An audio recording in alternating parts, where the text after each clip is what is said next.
This is The Poet and the Poem from the Library of Congress. We are on location with David Keplinger, who, among other honors, has been named the Teacher Scholar of the Year at American University. We could have told them that long ago. David, give us a poem. Well, thank you, Grace, for having me. It's always a pleasure to be with you. This poem is called Two Horses in a Field. Is it the speechless speech that makes their being here together, unembarrassed, embraced, fill me with happiness? I want to love the world like this. I want to say myself backwards from the room. Even as I ask this of myself, I'm starting to become myself. The horses stand in the shape of a T. One of the horses rests her jaw onto the spine's aging curvature of the other horse. Not to say which is the tenderer. The hurt place is simply where they meet. Their stillness flawless. The sky a white glove. The hurt place is simply where they meet. David Keplinger, what is your book about and what's the title? Well, the title of the book is Ice. Did you do the cover? No. Mary Austin Speaker at Milkweed Editions has done every cover of my books with them, and she does a spectacular job. And this is a woodcut from Franz Marc, the German expressionist who did Blue Horses, also a cover for one of Mary Oliver's books, and who died, I believe, in World War I. So this is 100 years old. It's a legacy. It's a legacy. What is your book about? My book is about, well, it's a book about two kinds of ice and one kind of melting. Let's say that. I don't know if you read this, Grace, and something I've been opening my readings with. The Washington Post did a story of a roundworm that was recovered from a 46,000-year-old block of permafrost in Siberia. And this roundworm came to life after 46,000 years of being in a state of suspended animation. And not only that, but it also, and this is in the headline of the story, it began having babies before it perished then. But its progeny now live in our world. And that story was released on the same day that this book was released. Oh, David. In late July of 2023. So it was kind of a lucky coincidence for me. The book is called Ice. But the book is called Ice, and it's about these ice age animals of all kinds, not just worms, but also woolly rhinos and giant wolf heads and puppies, ancient puppies from 18,000 years ago that have been discovered under the receding permafrost in Yakutia, which is a region in Siberia, and one of the oldest populated places on the earth. And I began reading about these discoveries in 2018, 2019. I just one day happened upon the story, and some of them were being covered in a paper called the Siberian Times.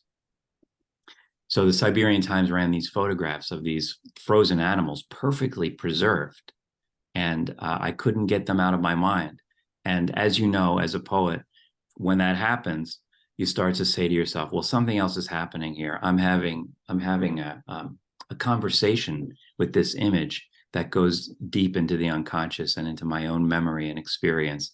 So the fun of poetry is writing about it to find out why it's so haunting to you. Oh, David is right. It is. You have said it just the way we needed to hear it, because you are connected. We're all connected to things. You are connected to the divine. You are connected to the past. You are connected to your inner life. But I said, you are really connected to ice, because I want to hear more about that connection. The book is really about the portrait of a man, Mm. and every poem has its own intelligence. Let us hear the title poem. Here is the title poem. And there's a little epigraph. Many of the poems, as you probably noticed, many of the poems have epigraphs that come from the news, which is a new feature in my poems. I usually don't use epigraphs that come from the news. Usually they come from ancient manuscripts, but this one comes from the Siberian Times from June 2020. And it just says the severed head of the world's first full-size Pleistocene wolf was unearthed in the Abysky district in the north of Yakutia on the shore of the Tirityak River. So here's the poem. What I heard is that the locals searching for the mammoth tusk along the Tirityak discovered instead the head of a wolf that had been frozen over 40,000 years ago. The tongue hung from its mouth. The teeth were terrible, but mostly there. The head alone was the size of a child. When the local people found the full-grown wolf head on the Tirityak and pulled it like a molar from the sopping, gummy earth and hoisted it, the hardened points of fur cut through the gloves into their hands. On each side of the face, the eye sealed shut. When we read about the story of it together, those were the days when we would stay up all night in the house writing poems in our icy rooms. You wanted a child. I don't know where that question got buried in my body. The wolf head lived on top of its body in the valley on the river, and we cannot know how the head got severed from the heart. The body may have dropped and collapsed into grass roots and larches, or it may have been cut from the wolf.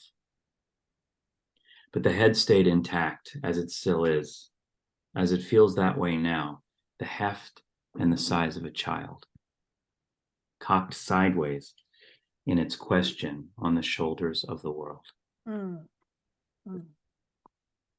David, what does this mean to you? I mean, what do you care about here? Well, it starts with a through line, which is the question of how the head got severed from the heart. But why do you care about it? Why do I care about it? Well, I think that it's connected to the question because these animals are not just evidence of climate change. They are that. And so certainly there is that kind of melting that's happening in this book. There's a destructive melting that's coming from the changing planet. And these animals are, on the one hand, one of the things that I care about is that these animals are reminders of our own connectedness to the planet, our need of it, what we would lose if we lost our source. So there is a kind of cutting of the head from the heart in that sense. That's a great line. You're exiled from the thing that's feeding you forever, and you can't survive that way. So it's a matter of life and death. These are just symbols. Do you agree did you know it was about mercy? This poem is about mercy. All of your book, the whole book. Well, yes, there is a self-compassion and a compassion for the other that I think is an obsession of my own, and so it's automatically going to flow through me into the poems. It's probably not something that I planted there. For instance, what is Hecuba to you and you to Hecuba? What's Dokor to you? What's a horned lark to you? It is all about mercy. Let us hear two together, and I'll tell everyone who you are. This is your 8th book, and among other honors, you have the Emily Dickinson Award from the Poetry Society of America, the Rilke Prize, 2 fellowships from NEA for translation, the Colorado Book Award, Cacophony Award from Poetry International. Mary Oliver selected your book, The Rose Inside, for the T.S. Eliot Award. And I said, you are the Teacher Scholar of the Year at American University. Will you save some for us, David? Please, just save 1 or 2 awards for the rest of us. And kindly read on, read 2. And Okay, we'll I'll get read a 2 real more. sense of you. So this one is called Near Yakutia. It continues in the same theme. And then we'll get into the ways that there is a second kind of ice and the second kind of melting that inform the book toward the end of it. But this is about a woolly rhino that was discovered in the same region and of the same period. And I want you to listen for an allusion to another poem in this one, and I'm sure that you'll catch this. But it's near Yakutia. Of all the animals who had their turn to remind me, this was my doing. I have taken things without impediment. The oldest was the rhino near Yakutia, found in her wool in August when the ice roads became passable. Dredged like a galleon, dry docked in mud, calloused as she wrecked slowly into their hands, then given a name and a body and a weight, a portion of the mass of the planet hanging under pounds of gaseous carbon, pluming into air. And she lay, still drowning in what was once a riverbed, wet tundra, around the time hands were inventing axes, implements of taking. Let me be taken. Let me know what falling is. Let her thwart my life, this baby, this whelp of the herd, who had somewhere to get to, who had somewhere to get to, who had somewhere to get to, and propelled herself like the ship that passed over Icarus when the sky began to clear, as the axeman axed and the ice broke in pieces, unhanding everything. David, how do you know how to end a poem without closing it? Well, one of the things that Emily Dickinson, who is my great love, taught me is that everything should end a little slanted. Everything should end with a kind of porousness to it, an open door, something left ajar. And so often I'll just cut the last 2 lines that I've written ritualistically. And it tends to be a good move. Sometimes those lines land where they're supposed to, and I know it, and there's no question. But if I have a question about whether this ending is working, then I'm pretty sure that it's not working, and I need to go back and do my ritual. And what it does is teach us that the poem is a continuous life too, that life is continuous. that's and nice. That is what you have taught us with your endings. Let's go to the next poem. Okay. This is a different kind of apprehension. It has to do with mercy too. In a place called Gorham's Cave in Spain, there's evidence of the only, as far as I know, or one of the earliest pieces of Neanderthal art. And it's just like a tic-tac-toe kind of board on the wall of a cave. And some anthropologists say, is it a bird or is it a name? Nobody knows what it is, but the mystery of it is a little bit like those animals in the ice for me. It kind of drew me in. And I don't know if you know that within the last 12 or 13 years, geneticists have been able to trace back small slivers of ancestry that connect us to the Neanderthals. And what Elizabeth Colbert says in her work around this is that it's a sign that Neanderthal women were were taken into Homo sapien communities, and it was usually because of some violence imposed on their communities. So the little sliver, that little clue of connection to the Neanderthals, is also a kind of legacy of violence. You know, I'm But you here said they had for that. sex, that Yeah. the modern people had sex with them. Yes, It exactly. makes They were sense taken into though. the tribe. So either they were killed or they were taken into the Homo sapien communities.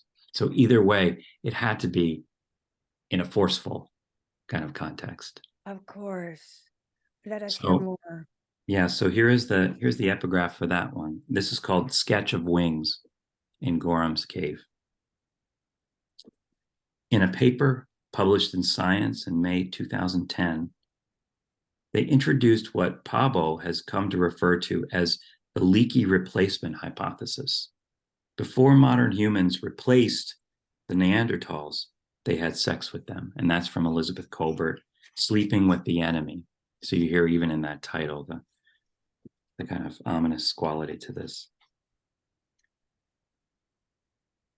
It may be a name on the wall of the cave. This double-winged ace. This artist's sketch made by you, evaporated one, exterminated here in Neanderthal City 40 ancient Thebes ago. It breaks the skin of sediment, still pumice soft, and puts you in the thin line of my gaze. As your murderer and your poor son, I turn in your direction in my body and face the portion of the women assimilated, the men killed before their eyes. This is the terrible meeting of Oedipus and Laius in hell. I excavate your skill for satisfaction, decode the friendly way I brush at bumblebees. You speak through me with certain kinds of touch, or my ambition towards a beautiful sameness. And now and then you might appear in me at the crossing where some cobweb shines, a spindled Andromeda I duck and go around.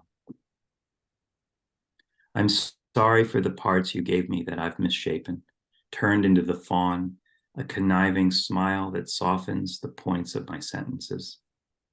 I bite my fingernails, chew on the prayer flags of skin. The wings explode into a segment of my memory that was erased, and I don't even try to follow them. The title of that one again. Is Sketch of Wings in Gorham's Cave. So I asked you if you caught a little allusion in the first poem about the woolly rhino. Did you happen to catch I it? get all kinds of illusions. I even get the Odyssey sometimes with you.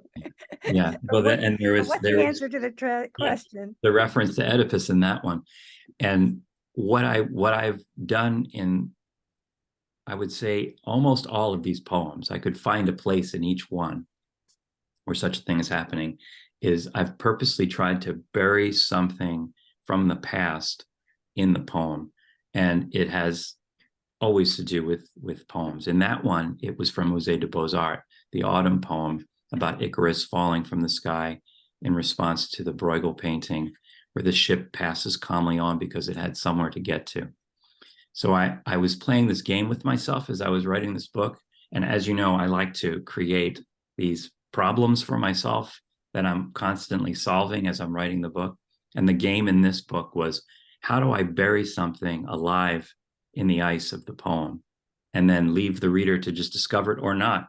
If they're predisposed to discovering it, great. If not, then there'll be other things there for them. But you resurrect everything. Resurrection is what the thread of this book, to brush off that frost. Wow, that's beautiful. But you see, that is what the miracle is to me. As I read poem after poem after poem, and I said, why are these all about me?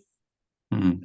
I mean, there's the miracle. Why are they all about me? What is in us that these poems are about? They're about like Dogor and the horned lark, and um, but it's because of the resurrection of these things, bringing them to the light, and that makes me feel something I've never felt before. Hmm. So I want you to continue and reading. That Grace, that is a fantastic way of putting it, especially considering that roundworm that came to life. But you know, your work July. speaks to so many people. And as you say, you always fold in a layer for those who are who want dessert, and those who don't, that's Exactly. fine. If they don't want extra lipstick on them, that's fine. But there is that to get. I get the Odyssey a lot. Have Yes, you? the Odyssey and the Yeah. the ore, of course, is a big part. And there's the ore, by the way. Um, Oh yeah, the ore that Mary Oliver. Gave me Yes. that ore behind me, and it features into the book in one of the elegies for her.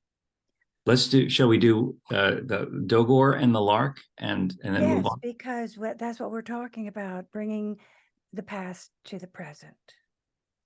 And here it is. This is called the Ice Age Wolf That Love Is.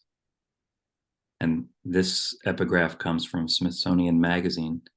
Dogor is an 18,000-year-old pup unearthed in Siberian permafrost, whose name means friend in the Yakut language.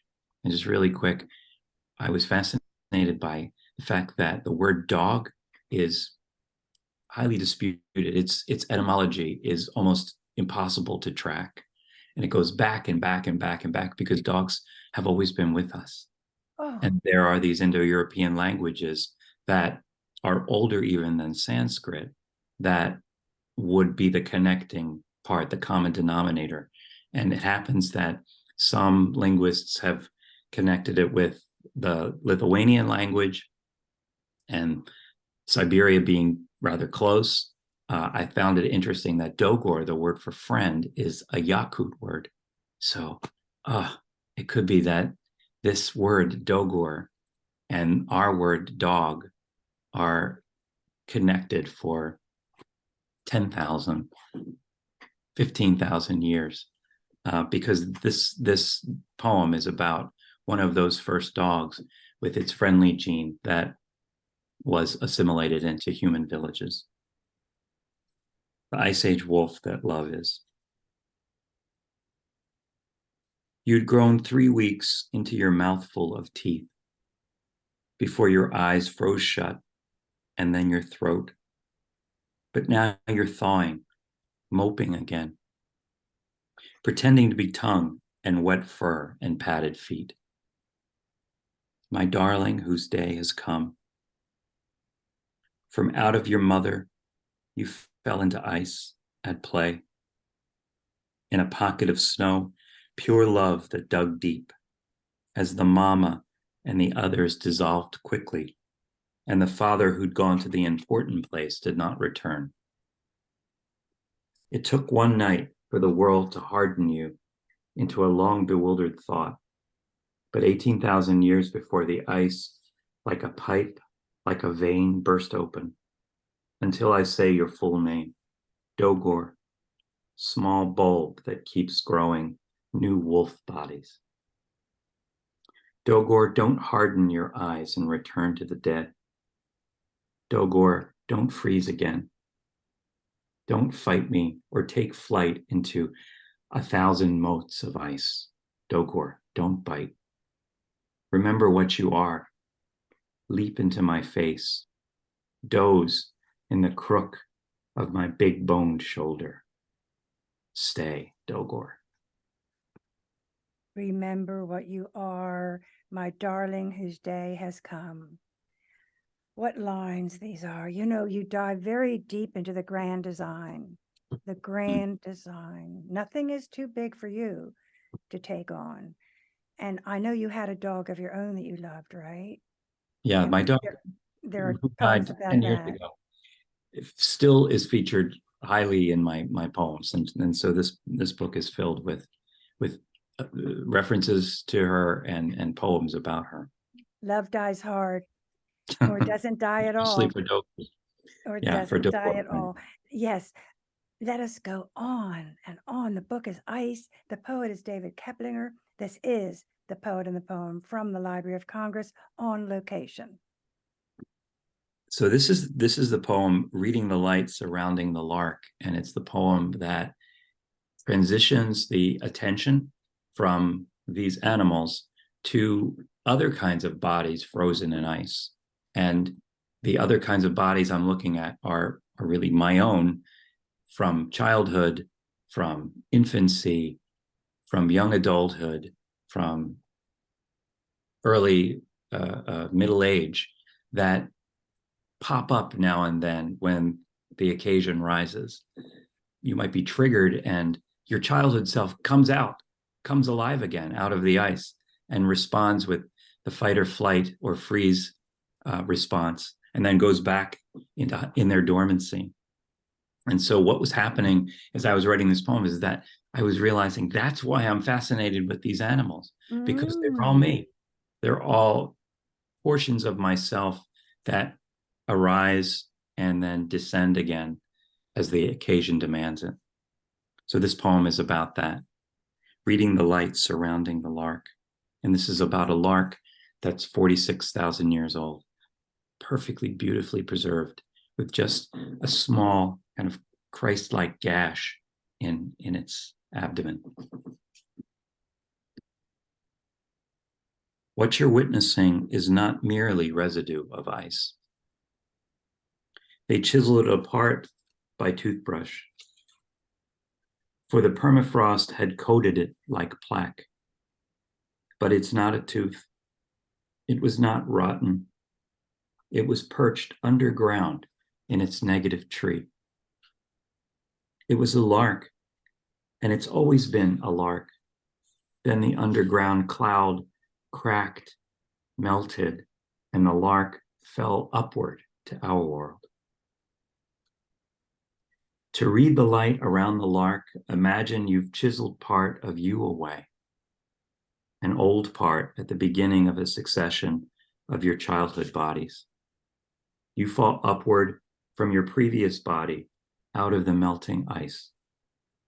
And when you look back on each body, if you will brush them carefully, if you will chisel what is not you carefully, you'll know that each is still bewildered and desiring to stay in what it must believe is the only world, the one that's safe, the real one. And that's what you learned as you wrote this book. And that is what you learned. And critics have called it wondrous and tender. They have called it aching revelatory. And I can attest to the aching part. I tell you, I thought, what is making me feel this way?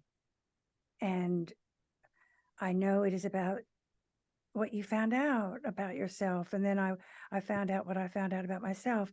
And it is the fallibility of each poem.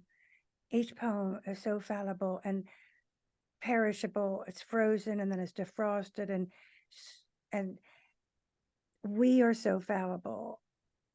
Everything's so precarious, and because it is so dangerous, and you go so deep into danger. I mean, why shouldn't I be overcome with this? I mean, it's also very dangerous what you do. Thank you, Grace. Yeah. There's something I'd like to say about the process, and it's that I never imagined that I would be writing poems at this age. When I first started, you know what I mean? When I first started writing poetry, I was writing the poetry of a young man, poems about desire and aversion, poems about the delusion of the world. I was writing poems that were very much caught up in the life of a young person, and I could not see beyond my own youth to imagine that I would still be writing those poems at the age that I am now. And so as I grew into middle age, well into middle age, I began to ask myself, well, what is the book of a grown person? What is the poetry book going to look like of the middle-aged me? And so I had to step back and reassess the kinds of things that I was writing about and how I was writing about them as I started this book. So I see this book as an important line in the sand for me, because it does avert my attention away from some of my previous subjects and start to look in a different direction. I think your other poems were very much about the world, and very much, they were not solipsistic whatsoever. And the forms you used, the way you took prose and made it something it had never been before. You've done so much with poetry that I'm a little surprised that you're so surprised that your trajectory is this way. And who knows what you're going to do next? I mean, who reads the Siberian Times? I mean, really, who does? So, I mean, anything with you, anything is possible, really. But what is more possible than anything is to hear more from you, because these are inscribed in my heart. I printed out the manuscript and I reread it, and I thought, I don't even need it. These poems are so much taken into me, and it would take me a while to figure out why. But let's hear more and maybe I'll know. Okay. Well, let's move on to the third section of the book, where I'm talking about reading poets in the places where they wrote their poems. And I went there because I began to ask myself, in connection to what I just said about drawing a line in the sand, so to speak, I wanted to ask myself, what was it that melted this ice and made it possible for me to see clearly those other bodies when they would arise? And for me, the thing that melts the ice, of course, has been a life of studying poetry, not just writing it, but also reading it deeply. And those two actions are interconnected for me anyway. But it's poetry that melted away that ice of forgetting and allowed me to see clearly those other bodies. I must say you felt a few things along the way. I must say you have felt a few things. The head is not severed from the heart, but we'll find out. Keep You think I'm going. being too hard on myself? I think you don't know who you are yet, and that's what my job is. You're not the first person who's told me that, Grace. Trust the poem and not the poet. I'm with you. So this is called Reading Emily Dickinson in Amherst, Massachusetts. I know how it feels to live in a small leaden room with only snakes and birds as consolation. I know how to imagine death by falling through stories of floorboards, like a poem flutters through molecules, air, and time. It never lands in the yard. The trick is not to die while dreaming of death. That's why the circle of doors and windows here remain open a little. That's why the poems seem often to end on slant rhymes and dashes. That's why the hawthorn cone is never quite in full bloom, but almost. I too come here respectfully. I bow halfway at thresholds. I know how to wait at a completely empty window, holding out my hands. And this, You know how to surrender, don't you? well, that poem is about the open door. It's about the things that are just blooming, but not completely yet, which is the place that this book is trying to describe in my own heart, and maybe in history too. There's no effort, there's no resistance in any of these lines. So they very much come out of a place of your contemplation. There's surrender is a good word for these lines, because there's no lumps. I mean, you just give in to them, to the open window. And I do wonder if it's your practice if it's your spiritual practice that has something to do with that. I think that it has. I think what the spiritual practice has taught, what the spiritual practice we're talking about now is Buddhism and Theravada Buddhism specifically. And what it's taught me is that poetry was teaching me a lot of that along the way. The two wings of the practice are compassion and wisdom. Wisdom sort of says it's all going to be okay, and compassion says, but right now it hurts, and it's important to relieve other people's suffering. And if you fall to the camp of but right now it hurts so much, then you lose the gift of knowing that all of this is already okay. But if you fall too much into the camp of wisdom and you walk around thinking none of this is really happening, which it might not be. I mean, at the most elemental level, if you take away all of the layers, then maybe nothing is happening. But you also ignore the suffering of those around you. So poetry is always teaching me to be right there at the hinge of those two wings anyway. Your poems have to be in those worlds simultaneously. But the practice has helped to solidify that and help me to notice it. Just like I was saying with those other bodies, how the light of literature has helped me see those other bodies when they arrive. And I can sort of like put my arm around them and say, oh, hi, friend, Mm-hmm. rather than think that I'm them, those younger Mm-hmm. selves that arise in moments of panic. I can just sort of put my arm around and say, hey, friend, because I know that I'm not them. So poetry was teaching me all along these things, but at a kind of swirling unconscious level. And then the practice helped to bring it into my awareness. And it's been like an inevitable turn in my life. But But I know another part of that is I am in pain and therefore I shall feel it. Right.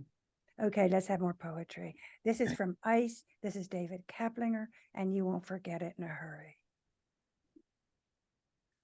This is called Reading Gilgamesh Before Going to Sleep. This is Tell the first. everyone who he is. Gilgamesh is the protagonist of the oldest known story in the world. Gilgamesh is a Sumerian tale of a kind of spoiled, rotten king who goes out into the world seeking fortune and immortality and is totally humbled by it. And it's his best friend who has to die in order for that transformation to happen. And so in this poem, I'm conflating that story with the story of me and my dog, Molly, where I'm Gilgamesh and Molly is Enkidu, the friend, the Dogor. Reading Gilgamesh before going to sleep. In some dreams, it's possible to visit Uruk and to be its king. As I did, sensing all along I was a bad king, predisposed to impatience and affronted by impertinence. And I know now what I really needed was a good friend who could teach me things. Yes, that's what happened as I fell asleep with my arm on the barrel-chested dog, prone to snoring and standing straight up on the bed at night, or barking at the snap of thunder, or a neighbor slamming his fist into the wall. I've known all along that I am my own bad friend. But we have killed the monster loneliness. And though injured, with a bum leg, and then the hips, and then the kidneys failing, the dog kept showing me what I am not, how I am not like her, not uncomplaining, not joyful in a time of joy, not querulous at things unseen, not guarded in a time of danger. And when she left, I walked through oceans of myself, like Gilgamesh, searching for a way to stay in pain forever. Because I didn't know how else to honor what had died for me. Yes, I was wrong, of course. I was an idiot, a king of human beings. And when I had the chance to live, I was distracted anyway. Then it was possible to see the rheumy-eyed and coughing old citizens of my city and to weep for what I should have known, that I was the rheumy-eyed and coughing citizen, dying, which is the only way to visit Uruk and to become its king. Mm, mm, mm. Where are you from? I know you're from Illyria, but in this embodiment, where are you from? Are you I from am New from, Jersey? no, I'm from Pennsylvania. Can you hear my Philadelphia accent? No, I'm from Trenton, so Are I you from Trenton? understand. I knew I was connected to you, but because one of your poems is about going to the beach, and that happened to be a New Jersey beach. Yeah. So you're Yes, from Pennsylvania. How many children were in your family? two, my Yeah. sister and I, Oh. and Uh-huh. had lovely parents who Mm-hmm. knew nothing about poetry, who were not really readers of books, and who supported me with a vengeance. They just told me to run toward poetry. But your mother read Emily Dickinson. Is that because you gave her the book? Yes, at the end of her life, she was reading amazing things. And we're Because talking you about the last you week. gave them to her, Yes, yes. I'm I sure. brought Emily Dickinson to her. She brought jazz music and Frank Sinatra to me. Oh, good Good swap. trade. Very good transaction. Well, then give us I read that one? yeah, I love the relationship with your father because I'm very interested in male in in literature, the male in literature with the father image. It's very prevalent, it's very interesting to me, and I love the thread that runs through it. So let's hear a little bit about your mom. Okay. This is my mother reading Dickinson at the end. She didn't call her Emily or Miss Emily, like almost everyone who disrespected her, but this person. My mother said she was beginning to get an idea where the horses' heads were turning. The plumbing needed work, the roof leaked. There had been a sudden change for the worse, of course, in her disappearing body and in every corridor of that house. My mother lay in her bed upstairs with her hands on her chest. The book was open, face down on the table by the lamp like a sunbather. This person knew how to live between the ticking of the clock, she said. My mother coughed again, little dashes in her sentences. Much of that time, in fact, her sleep was interposed with dashes. Holes and tubes coursed out into November and the night. Between the ticking of the clock? Yeah. Mhm. And there's another one that you about Emily Dickinson. Let's hear that one. You're Well, I reading. heard that one. That was the Oh, yes, that's right. but I could read the pairing, the poem that's paired with this, which is about my father, called Erosion. It's um, it's exactly the same length, and trying to do something similar, talking about moments of contact at the end with a parent. That one, of course, uses an important word from Emily Dickinson, the interpose. There interposed a fly between the light and me. I heard a fly buzz when I died. So this is my father's version. It's called Erosion. There was a sandy beach he built for me in an aquatic tank out in the garage.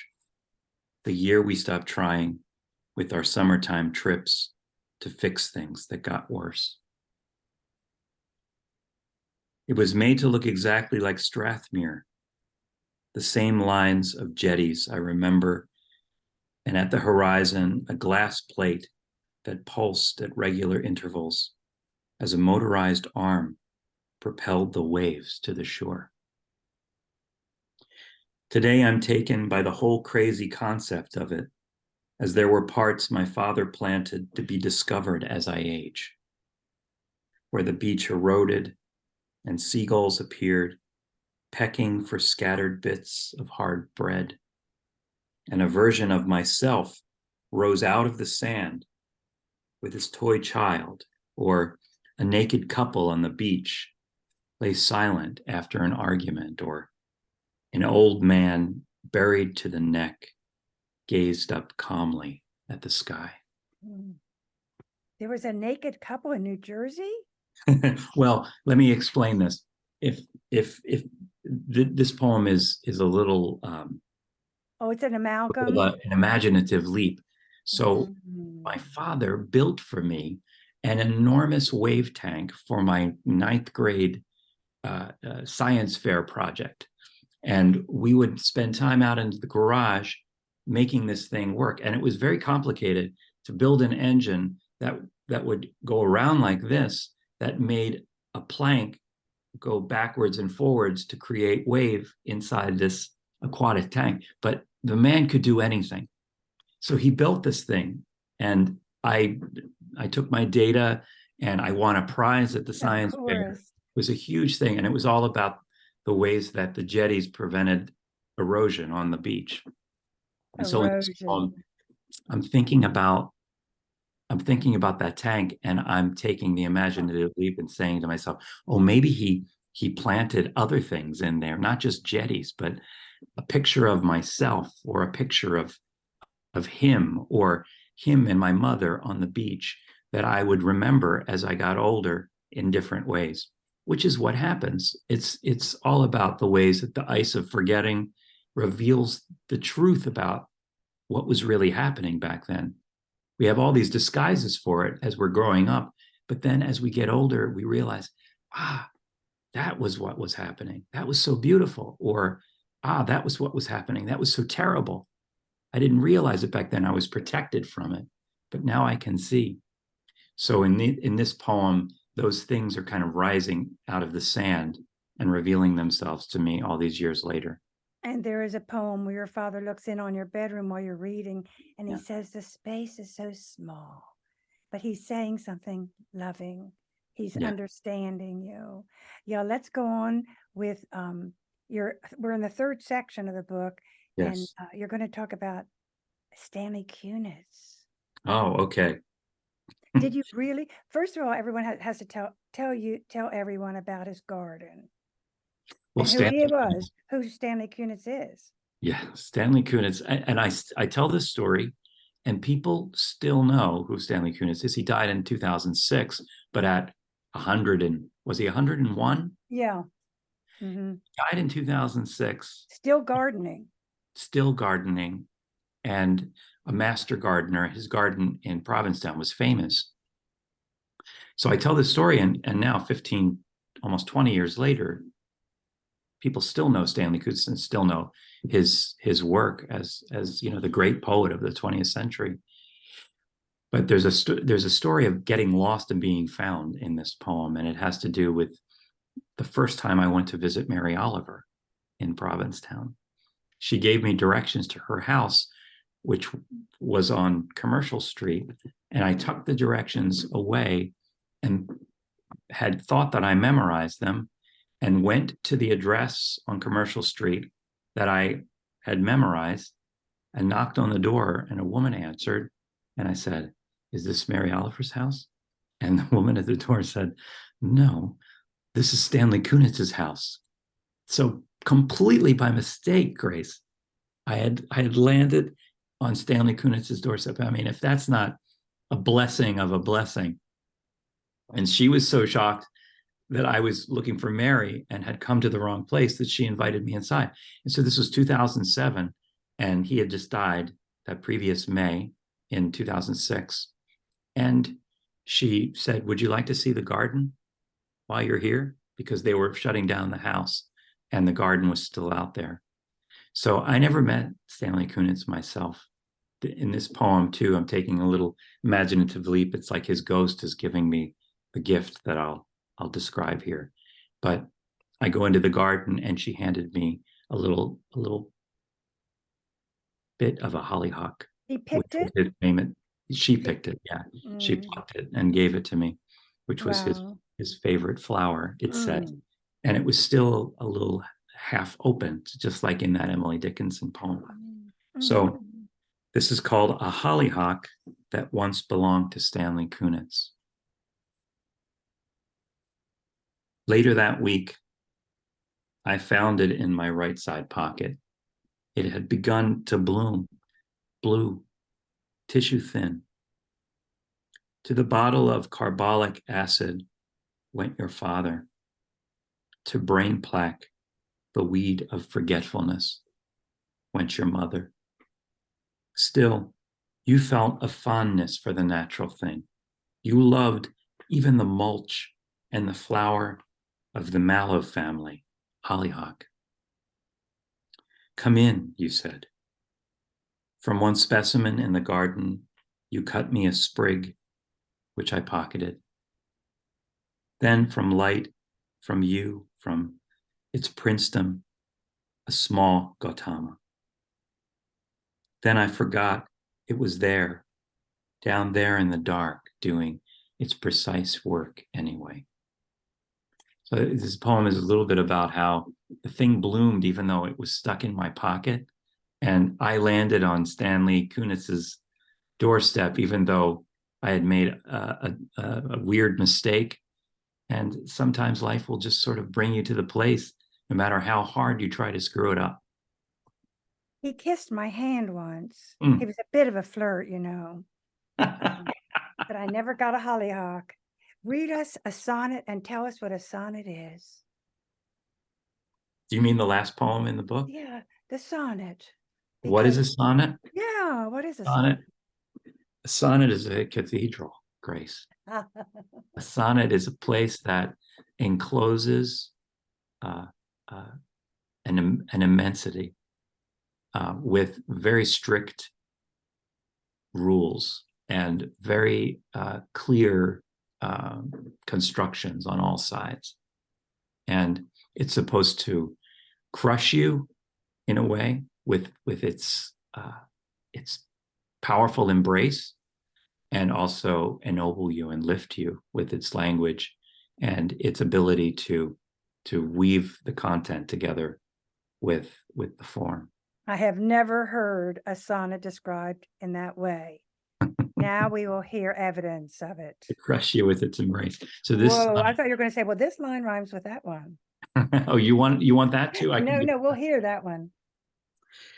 this is a Petrarchan sonnet, so it has a different kind of rhyme scheme than what most folks are used to. He's the It, daddy of sonnets, right? yes, exactly. This is an 800-year-old form. It's just called sonnet. And the epigraph is from Catherine of Siena. You are that which is not. So it's about absence. It's about identifying not with what's there, but identifying with the absence. The stork has gone. Here is the nest.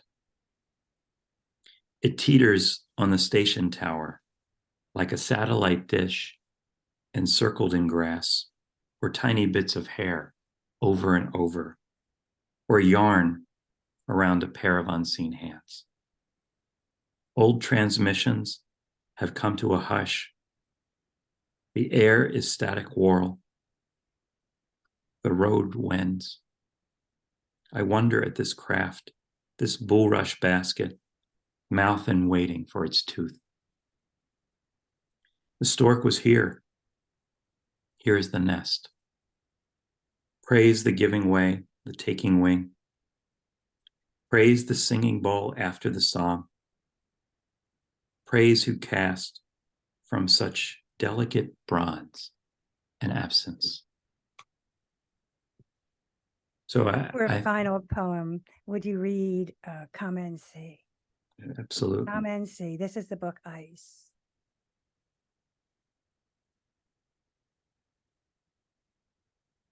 Come and see.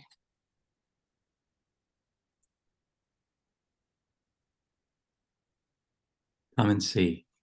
Then they stopped coming to the woods.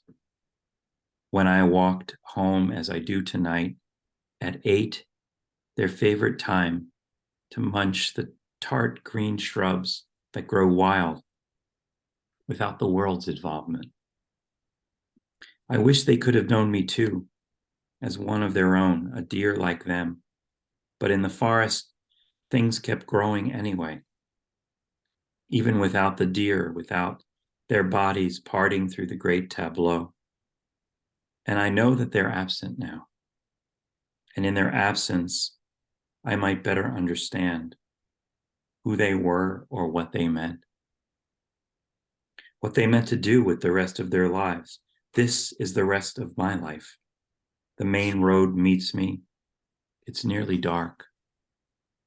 I watch the human faces in the windows of the restaurants. The fireman washes a chrome ladder in the firehouse. As in the twilight, I begin to see what could be called a witness in the fallen dead branches in the bamboo.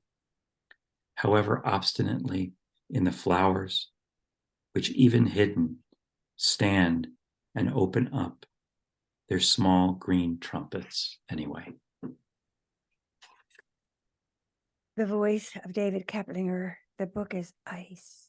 This is the poet and the poem from the Library of Congress. The program is produced by Forest Woods Media Productions. Post-production by Mike Turpin, MET Studios. We wish to thank the Library of Congress for making the program possible. Funding is provided by the Sinipit Fund, Ravada Foundation, the Maryland State Council for the Arts, Natalie Canavore, and Sandy Jackson Cohen. I'm Grace Cavalieri, and our engineer is Mike Turpin.